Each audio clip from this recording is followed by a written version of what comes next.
post, blog, viral, hashtag, inbox, surf, hack, thread.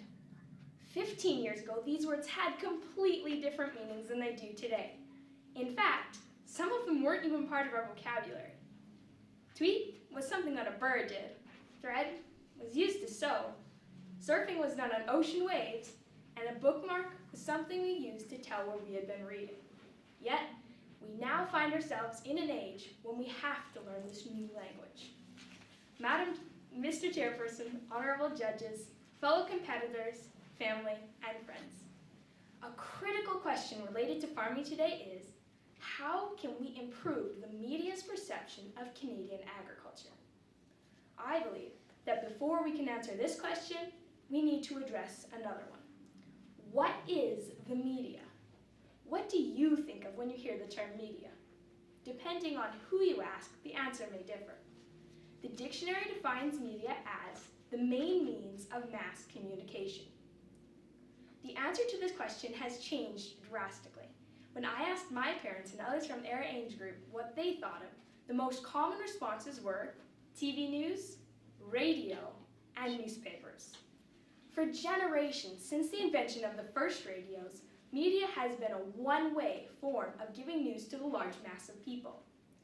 However, you had to buy a newspaper and sit down to read it, or turn on your radio and tune into the local news station, or enjoy an evening TV news broadcast at a set time.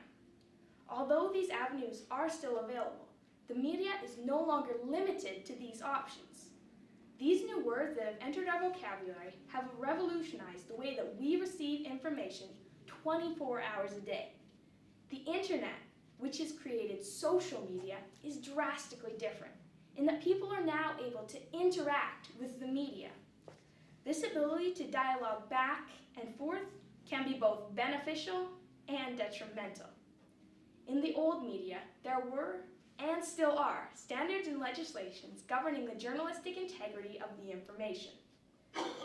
Now, however, very few, if any, standards exist when it comes to the internet. Things or ideas get blown out of proportion instantly and are spread around the world at a phenomenal rate. No longer are sources checked for accuracy and proof, but absolutely anyone can post their interpretations as factual information. I'm growing up in a time when it is very hard to sift through the tons of confusing viewpoints. One characteristic of the media that has not changed, however, is people love sensationalism.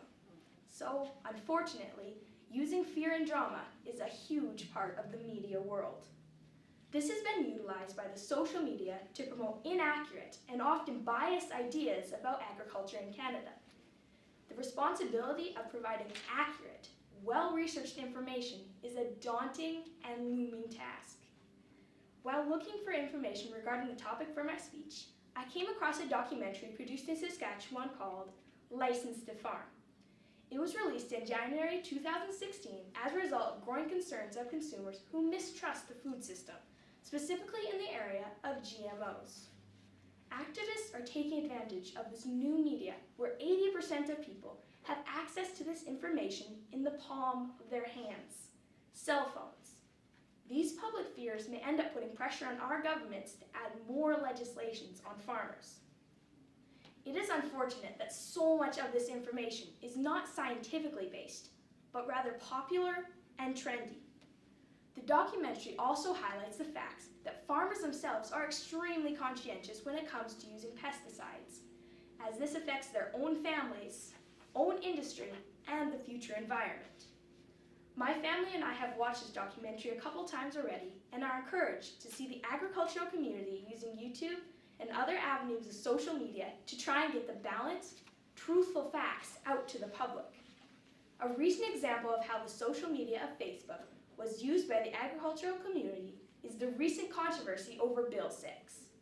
In fact, George Clark, the originator of this campaign, was just named one of the most influential people in 2016 by Venture magazine.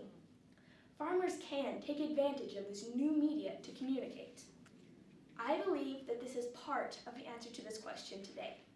Farmers are no longer just at the mercy of the weather and market prices, but also battling the agendas of the social media activists.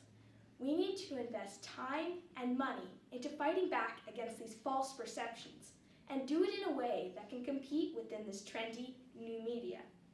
We need to recognize its power and influence and be willing to use this new media to tell our stories. Watch this documentary and share it with others.